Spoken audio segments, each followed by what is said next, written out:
Dos muitos veículos militares ocidentais enviados à Ucrânia, os veículos de combate Bradley M2 dos Estados Unidos da América se destacaram como alguns dos mais versáteis e eficazes nos combates de linha de frente. Salvaram muitas vidas e prejudicaram seriamente as forças do Kremlin. E eles simplesmente deixaram um rastro de destruição por onde passaram, após atacar de perto um grupo de soldados russos escondidos na linha das árvores. O incidente ocorreu na pequena vila de Voron, que à primeira vista pode não parecer ter qualquer importância estratégica. É um lugar minúsculo, composto por pouco mais do que um único trecho de estrada, com alguns prédios espalhados e terras agrícolas ao redor. No entanto, Voron tem uma importância particular nesta fase da guerra. Como está situada na região de Dnipropetrovsk, na Ucrânia, além das fronteiras da região de Donetsk, da qual a Rússia controla cerca de 70%. Originalmente, quando a guerra começou, o presidente da Rússia, Vladimir Putin, delineou 4 regiões da Ucrânia que pretendia atacar e capturar: Donetsk, Luhansk, Zaporíжia e Kherson. Na época, ele não mencionou outras áreas como Dnipropetrovsk. Agora, porém, o plano parece ter mudado ou o verdadeiro objetivo de Putin foi revelado, pois a Rússia avança além de Donetsk e entra em Dnipropetrovsk. Também há ataques russos em outras regiões como Sumy e Kherson. E Putin declarou recentemente que, na visão dele, toda a Ucrânia pertence à Rússia. No Fórum Econômico Internacional de São Petersburgo, no final de junho, ele anunciou: "Já disse muitas vezes que considero os povos russo e ucraniano como um só povo. Nesse sentido, toda a Ucrânia é nossa. Temos uma velha regra: onde um soldado russo pisa, é nosso." Claramente, o Kremlin parece determinado a capturar o máximo possível da Ucrânia, talvez até o país inteiro. Embora vários especialistas tenham estimado que uma tomada completa do país levaria várias décadas, isso não parece ter impedido Putin de continuar sua campanha de conquista. Ele segue ordenando o avanço constante das tropas. Enquanto muitos morrem e a Rússia sofre grandes perdas de vidas, equipamentos e recursos, ela avança lentamente nas linhas de frente, criando base para o recente avanço na região de Dnipro. Isso nos leva de volta a Voron, um dos primeiros assentamentos de Dnipro que as forças russas tentaram capturar. A 5ª Brigada de Tanques russa anunciou recentemente que tomou toda a área. Mas parece que eles subestimaram a força e a resiliência do 225º Regimento de Assalto separado da Ucrânia, que havia sido encarregado de defender a região. O 225º é um dos regimentos mais confiáveis da Ucrânia desde o início da guerra. Ele se formou em Kharkiv e participou da intensa batalha de Kharkiv no início da guerra, ajudando a impedir que os russos tomassem a cidade. Também lutou na Batalha de Bakhmut, uma das mais sangrentas da Europa desde a Segunda Guerra Mundial. A unidade também combateu em Avdiivka e Chassiv Yar. Participou da ofensiva de Kursk de 2024, capturou assentamentos e vilarejos russos, mas depois recuou para a Ucrânia, enquanto as forças do Kremlin avançavam. Até na Rússia, canais estatais de televisão citaram o Elite 225º Regimento, dizendo que possui alguns dos melhores equipamentos ocidentais.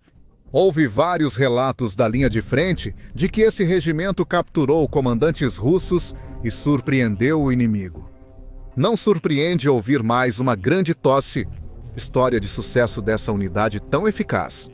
Pouco depois de os russos afirmarem ter capturado a pequena vila de Voron, o 225º provou que eles estavam completamente, e de forma constrangedora, errados.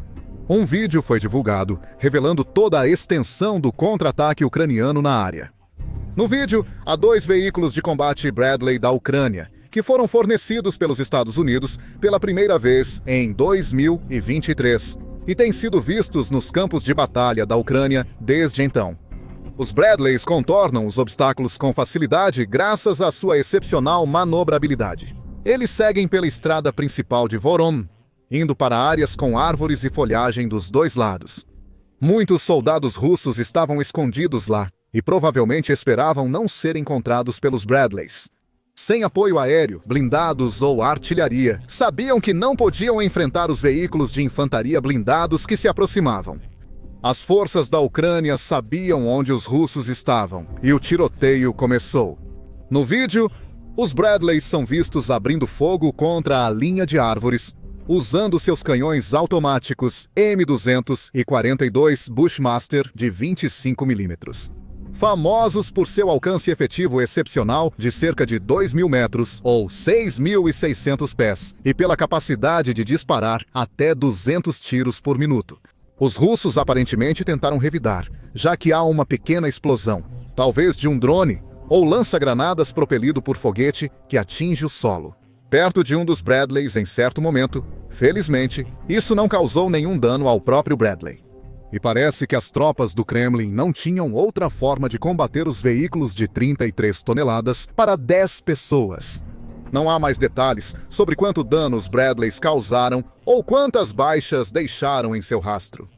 É muito improvável que muitos soldados sobrevivam para contar após enfrentar o poder de fogo de um BFVV a queima-roupa. E uma coisa é certa: os russos não podem mais dizer que capturaram ou tomaram o controle de Voron. Os Bradleys da Ucrânia estão na área, prontos para avançar a qualquer momento e acabar com eles. É um vídeo curto, mas ensina muito, tanto coisas boas quanto ruins. Por outro lado, o vídeo é uma prova definitiva de que os russos estão realmente avançando para a região de Dnipro, o que não é o que a Ucrânia gostaria de ouvir. Kiev tem focado seus esforços defensivos nas regiões de linha de frente Kherson, Donetsk, Luhansk e Zaporizhia, enquanto também repele ataques menores em Sumy e Kharkiv. Agora, tem toda uma nova região para defender. O Estado-Maior das Forças Armadas da Ucrânia admitiu isso em 26 de agosto ao postar no Facebook sobre os avanços recentes da Rússia e os esforços ucranianos para contê-los. Sobre a situação operacional na fronteira das regiões de Donetsk e Dnipropetrovsk, as forças de defesa ucranianas pararam o avanço dos invasores russos e continuaram controlando a vila de Zaporizhzhia. Apesar de todos os esforços do inimigo, que está tentando capturar esse povoado, hostilidades ativas também continuam na área do vilarejo de Novogeorgievka. Nossos soldados causam grandes perdas ao inimigo, eliminando dezenas de ocupantes diariamente. A informação sobre a ocupação de ambos esses assentamentos pelos russos não é verdadeira. A postagem foi publicada logo após o grupo de monitoramento Deep State relatar que 2 pequenos assentamentos perto das fronteiras de Dnipro, Donetsk e Zaporizhzhia foram tomados pela Rússia. Monitores de campo de batalha relataram pela primeira vez que a Rússia assumiu o controle de Dnipro. Apesar de várias tentativas de incursão no passado, a Ucrânia conseguiu até agora repelir com sucesso os ataques da Rússia aqui, mas a região está sob pressão crescente. Ela sofre ataques aéreos e de artilharia diariamente, e o Kremlin confirmou que continuará a atacar a região.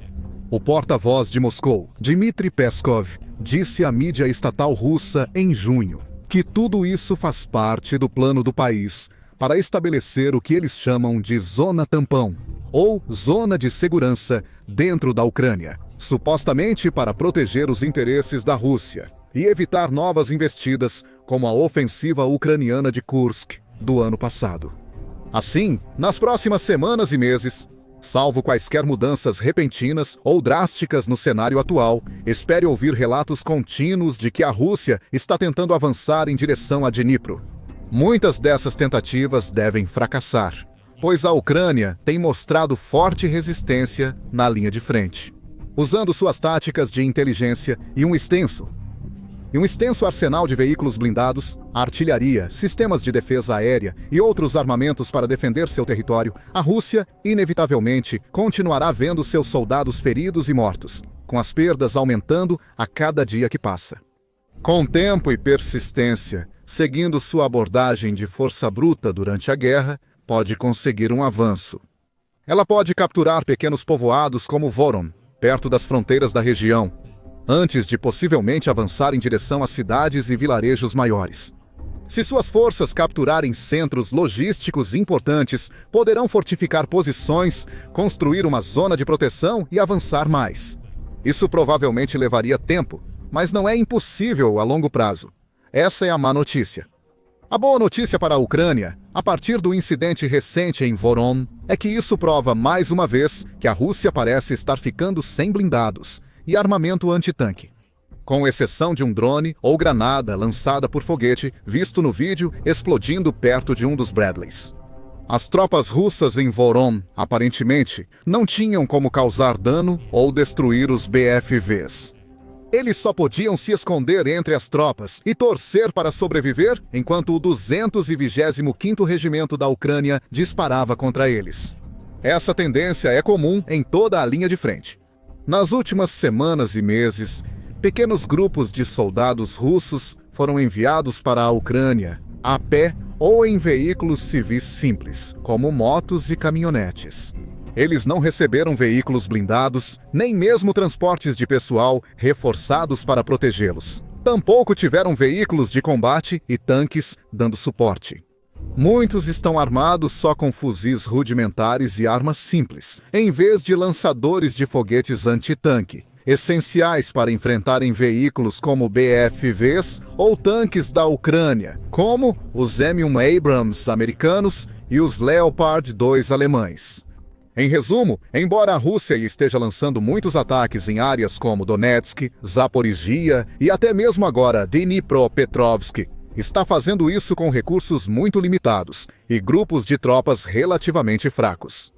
Por causa disso, apesar de seus aparentes maiores esforços, a Rússia conquistou muito pouco território enquanto continua sofrendo perdas colossais. Nesta guerra, suas táticas já mostraram ser falhas e seus comandantes incompetentes. Eles tentaram avançar demais, em muitos lugares, muito rapidamente, se sobrecarregando e pagando o preço por isso. E no fim das contas, a responsabilidade por isso vai direto ao topo, ao próprio Putin.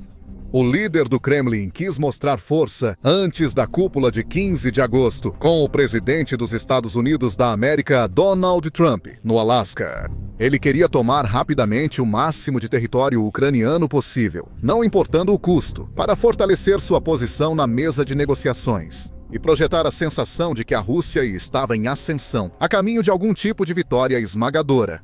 A princípio, Putin provavelmente achou que seu plano tinha sido bem-sucedido, já que a Rússia conseguiu avançar em algumas áreas.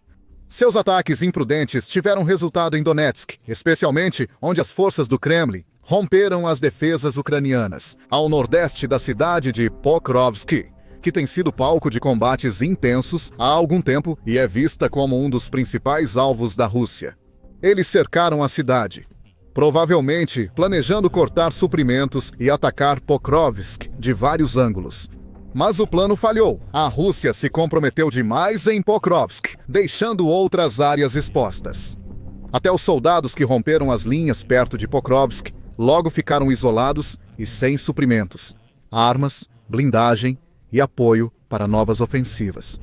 As forças da Ucrânia aproveitaram a oportunidade, lançando contra-ataques no setor de Pokrovsk e em outros locais estratégicos. Primeiro, entrincheiraram-se e defenderam suas posições contra o ataque russo. Depois, contra-atacaram em locais como Torsk, onde a 63ª e 60ª Brigadas Mecanizadas da Ucrânia dificultaram muito a conquista de território pelas tropas russas. Na floresta de Serebriansk, a Ucrânia usou drones First Person View para destruir 2 veículos de combate BMP-2 russos. A Ucrânia também posicionou um tanque nessa área para disparar a curta distância contra tropas russas escondidas entre prédios destruídos. Tudo isso faz parte da estratégia atual da Ucrânia, que foca em estabilizar as zonas mais importantes da linha de frente, impedir os avanços da Rússia e então lançar contra-ataques quando surgirem os momentos certos.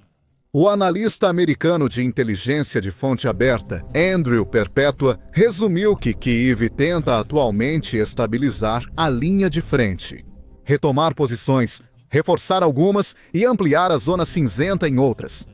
Perpetua também criticou a abordagem do Kremlin nas últimas semanas, sugerindo que a Rússia se estendeu demais. Isso certamente é verdade, e Voron é apenas o exemplo mais recente disso. Não faz sentido a Rússia enviar tropas para tomar vilarejos assim, já que a Ucrânia pode apenas enviar veículos e eliminá-los. Tudo isso já no dia seguinte. Com vários Bradleys protegendo pontos estratégicos na linha de frente, as forças russas terão grande dificuldade em avançar significativamente. Vale ressaltar que a Ucrânia já recebeu mais de 300 BFVs no total. Claro, nem todos estão operacionais. Segundo analistas de inteligência de fonte aberta como Oryx, Kiev perdeu pouco mais de 100 deles, sendo que 95 teriam sido destruídos e outros 13 capturados pelos russos. Alguns podem ter sido deixados em locais perigosos ou em vários estados de deterioração. Mas o exército da Ucrânia ainda conta, segundo relatos, com pelo menos 6 batalhões de Bradley, sendo que cada um recebe 31 BFVs, totalizando 186 veículos. A Ucrânia talvez não tenha esse número restante, mas certamente usou seus Bradleys com grande efeito durante a guerra. A história desses veículos começa na década de 1960. De várias formas, eles foram a resposta dos Estados Unidos da América aos veículos de combate de infantaria BMP soviéticos, que marcaram a Guerra Fria. Como os BMPs, os Bradleys foram criados para unir poder de fogo de tanque e transporte de pessoal em um só veículo, inaugurando assim uma nova era de guerra nesse processo. Várias variantes do Bradley foram lançadas ao longo do tempo, com o design original passando por atualizações para manter o veículo alinhado aos padrões militares atuais. A Ucrânia recebeu a variante M2A2, introduzida em 1988. Apesar de não ser a versão mais atual do Bradley, ainda é um veículo versátil, confiável e potente.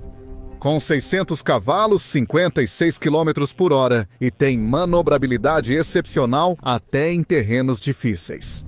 Ele também possui o canhão automático Bushmaster, capaz de suprimir grupos de tropas e eliminar infantaria rapidamente. Além disso, possui mísseis anti-tanque BGM-71 Tube Launched Optically Tracked Wire Guided, garantindo aos BFVs capacidade de combate contra qualquer blindado ou tanque que enfrentem. Além disso, com blindagem de alumínio, aço e outras proteções, os BFVs são difíceis de destruir. Eles podem suportar disparos de fuzil e até mesmo ataques de RPGs e outras armas anti-blindagem. Esse é um dos motivos pelos quais tantos deles ainda estão operacionais e continuam causando danos. Anos após chegarem a Kiev, os Bradleys tornaram-se muito populares entre soldados ucranianos. Muitos atribuem a esses veículos o fato de terem salvado suas vidas e ajudado a vencer combates difíceis ou defender áreas disputadas. A Ucrânia também inovou no uso dos Bradleys, empregando-os não só em manobras defensivas, mas como tanques leves para explorar áreas e liderar investidas contra posições russas. Exatamente como em Voron. Por isso, nos últimos anos, vimos vários casos em que a Ucrânia usou os Bradleys com grande eficácia.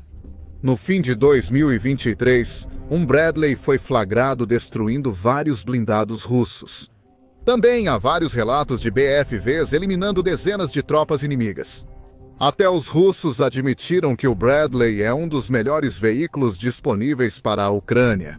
Eles capturaram seu primeiro Bradley em novembro de 2023 e desde então passaram um tempo estudando-o de perto. Descobriu-se que, em vários aspectos, o BFV supera os veículos de combate BMP-3 do Kremlin. O relatório russo afirmou que o Bradley supera o BMP-3 em termos de resistência a projéteis e balas.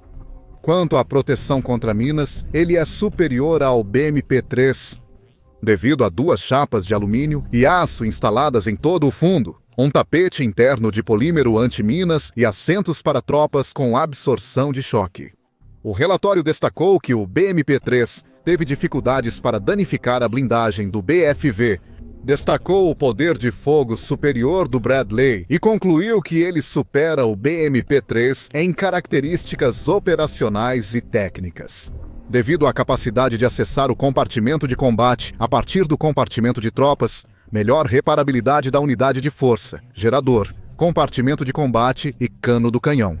Redução da duração da manutenção técnica dos principais componentes e conjuntos devido ao acesso facilitado, diminuição do tempo e da intensidade de trabalho para a substituição dos principais componentes e conjuntos.